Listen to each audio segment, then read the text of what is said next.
Bem-vindos a mais um inestimável vídeo. Eu vou mostrar aqui os bastidores da frente da casa da pessoa que eu estou indo, ali atrás, ó, onde parou aquele carro.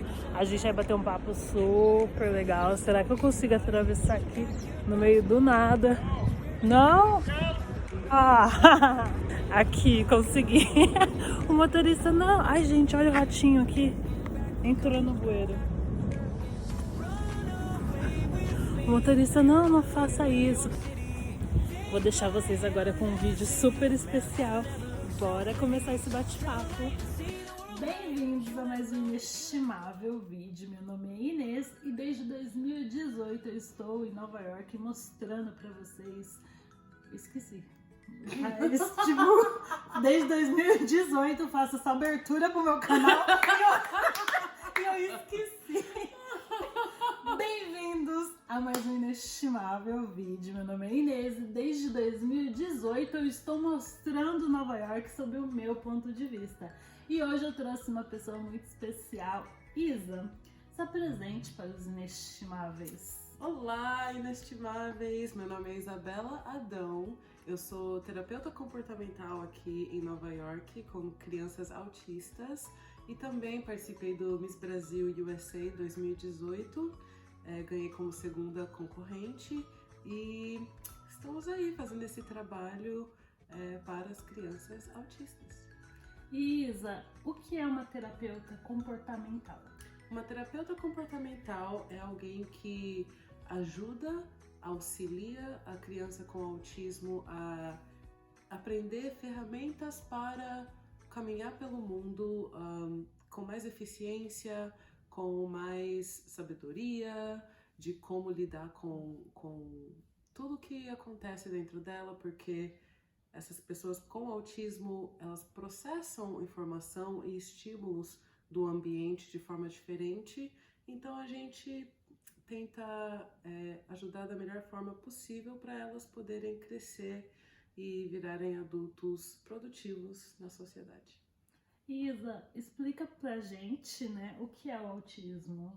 O autismo é uma condição neurológica que influencia no modo, como eu já disse, de como a pessoa processa estímulos do ambiente e do mundo.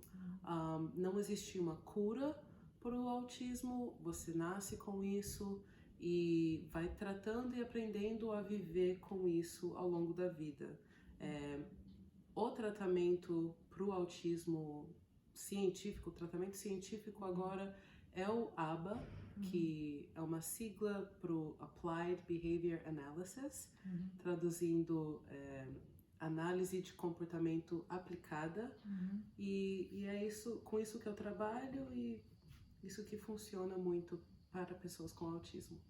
Mas esse tratamento ABA, ele é tratamento para acabar com o autismo ou para aprender a conviver com o autismo com menos impacto? Sim, para aprender a conviver com o autismo com menos impacto.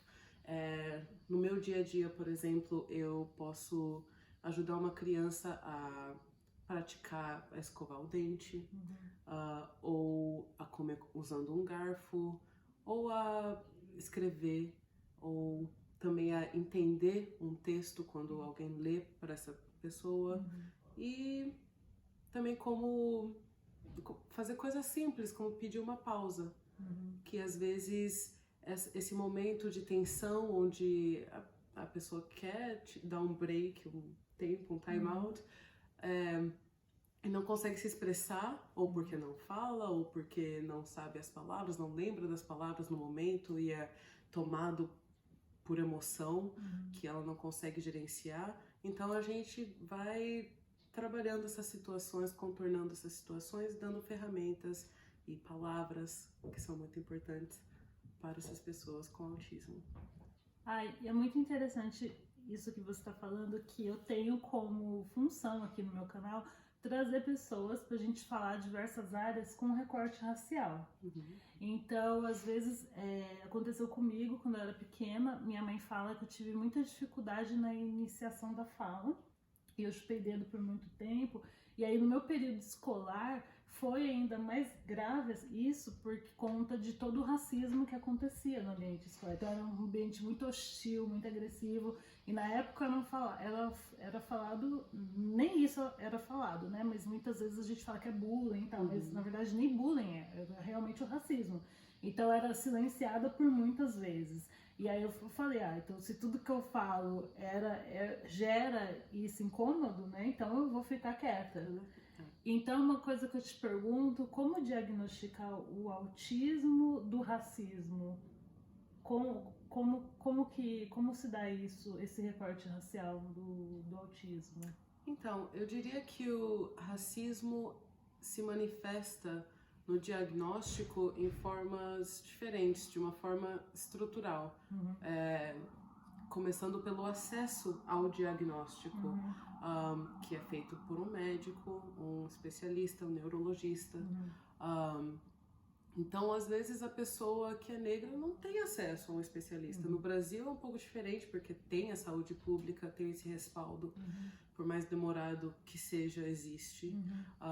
Aqui nos Estados Unidos é praticamente tudo privatizado em termos de saúde. Então, se você não tem um convênio médico particular, vai ser difícil. Crianças de baixa renda, de famílias de baixa renda, recebem um convênio do Estado, sim, mas agora está ficando até um pouco mais difícil ser aceito por conta dos requerimentos de renda.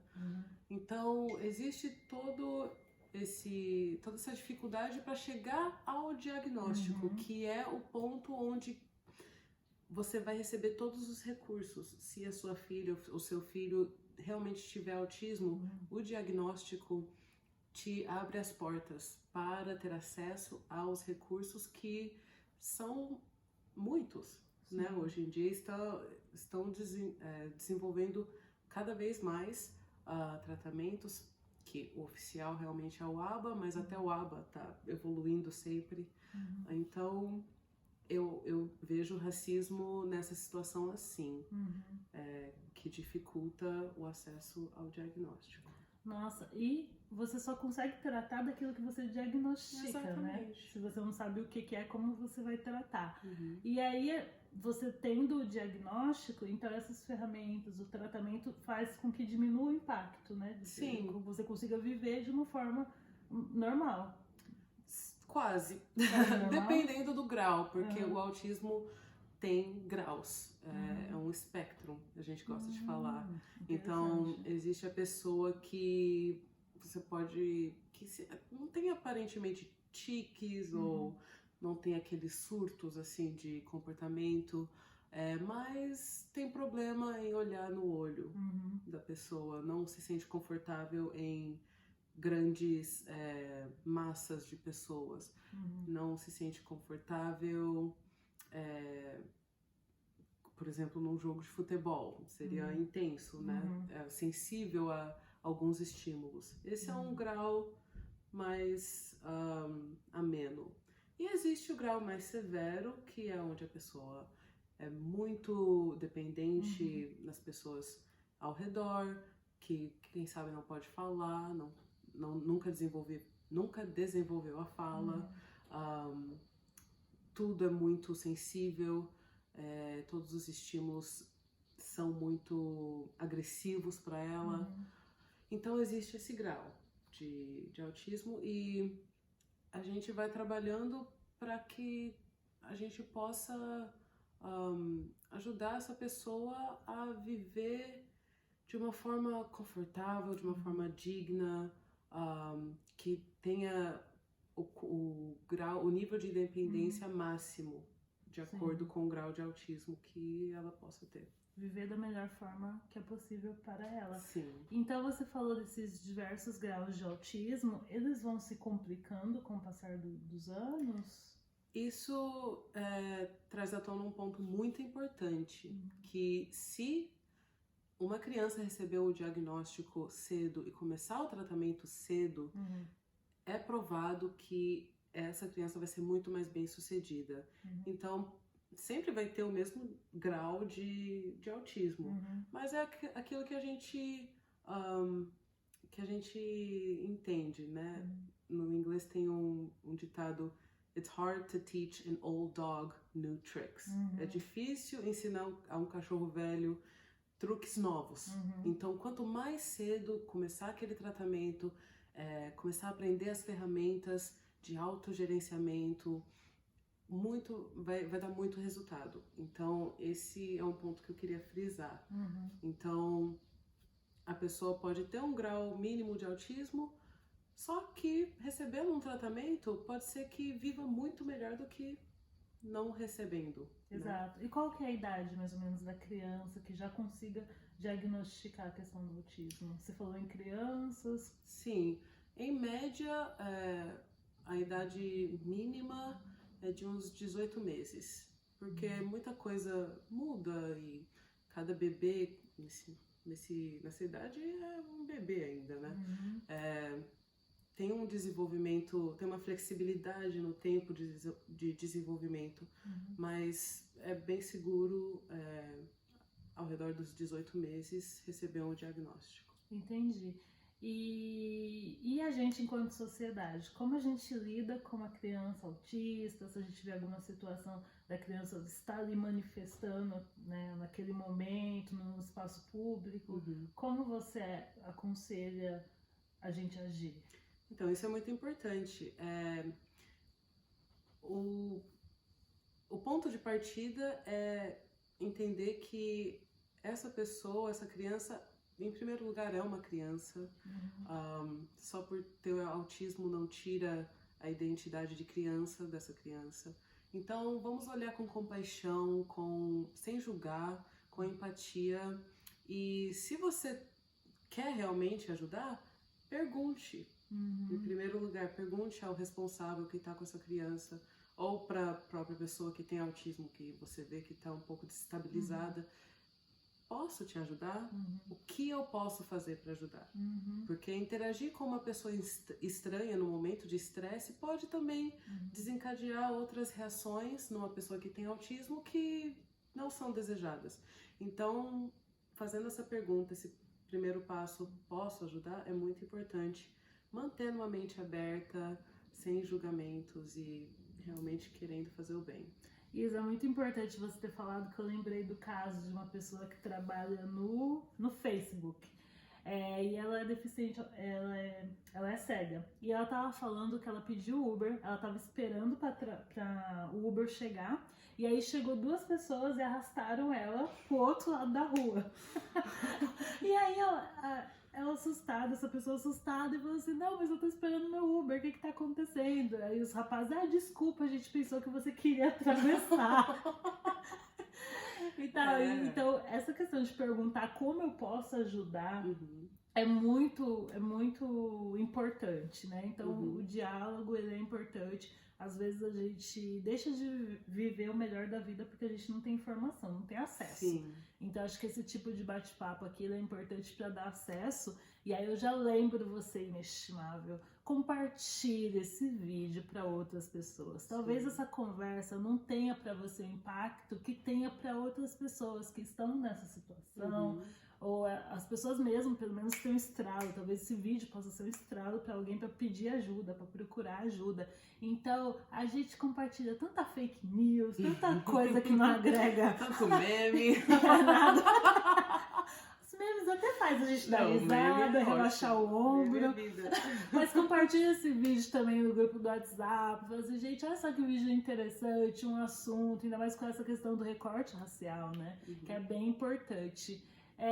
Para finalizar, você tem algum recado, alguma informação importante para deixar para os inestimáveis? Sim. Então, só frisando mais uma vez, quanto mais cedo o possível, vá ao médico. Se você tem alguma dúvida sobre o seu filho ou filha, sobre alguma aluna ou aluno que você possa ter, fale com os pais.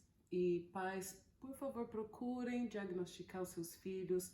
Existe um estigma na nossa comunidade sobre o autismo que não precisa existir. Existem opções. E esse estigma realmente limita a possibilidade de vida dessas pessoas que têm autismo.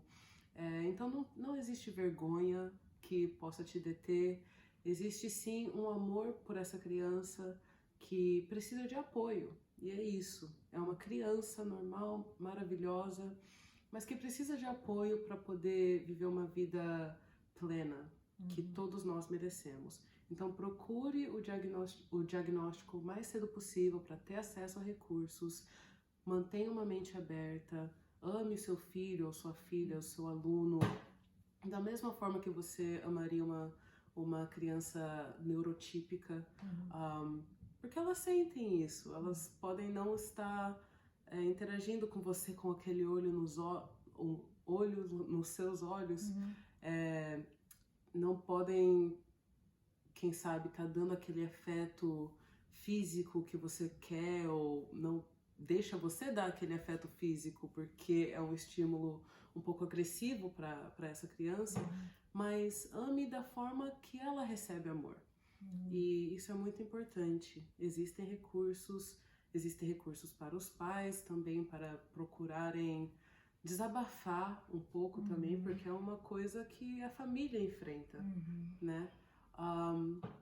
Então, essa é a minha mensagem. Procure o diagnóstico, procure manter a mente aberta e amar muito. E você tinha comentado de um caso na sua escola, da rotina. Sim, a rotina. A rotina é muito importante, a consistência. O caso que a Inês está se referindo é de um menino no meu trabalho, que eu trabalho numa escola só para crianças autistas. E aqui em Nova York. Aqui em Nova York, o Manhattan Children's Center. E esse menino tem 8 anos, ele sabe ler, super inteligente, ele fala bem. E todo dia a gente coloca o itinerário do dia na lousa. E ele tem o itinerário dele também, que ele faz toda manhã. E ele é super apegado à rotina dele. E se alguma coisa muda, isso causa uma ansiedade nele que é difícil dele gerenciar. Então, para manter as coisas em paz, né? Procure realmente manter a rotina, a consistência, as coisas que essa criança come ou bebe, até utensílios, pratos. Tem algumas coisas que eles se apegam assim, que você pensa, nossa gente, mas é uma coisa tão supérflua, mas para eles traz um conforto. É a maneira deles interpretar o mundo, né? Sim, tipo, estou aqui nesse momento, eu tô comendo com esse pratinho, esse é o meu almoço, e depois disso vai acontecer certa coisa. E ele já tá seguro disso, então não tem problemas. A ansiedade tá baixa. Então, consistência é super importante. E é isso, consistência, buscar o diagnóstico, buscar manter a mente aberta e não se julgar, não julgar a pessoa com autismo, só aceitar. Ai, gente, espero que vocês tenham gostado do vídeo. Dá aquele like gostoso, se inscreva no canal, como eu disse, compartilhe esse vídeo com outras pessoas. E se você tem alguma dúvida, coloca aqui embaixo, a gente vai ler tudo com muito carinho. E quem sabe não é o caso de gravar novamente. Sim. Se você quer continuar esse assunto ou falar outros assuntos, coloca aqui embaixo que vai ser um prazer ouvir. Vamos criar uma rede. Se você tem algum caso na família, ou se você é o adulto portador do autismo, coloca aqui embaixo. É muito interessante. Já pensou canais do YouTube que falam sobre esse assunto? Se você já viu pessoas negras falando desse assunto, médicos negros tratando disso, Sim. Coloca aqui embaixo que vai ser muito importante a gente ter essas conexões de relacionamento, tá Sim. bom?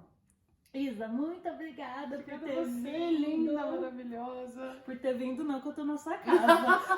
Obrigada a você por ter vindo na minha casa, criando esse espaço pra gente ter esse diálogo super importante. Ai, obrigada. Parabéns. Obrigada a você. Parabéns pros inestimáveis Sim. que nos acompanham. Então, gente, é isso. Um beijo pra vocês. Beijo e até o próximo vídeo. Tchau. Tu, tu, tu, tu, tu.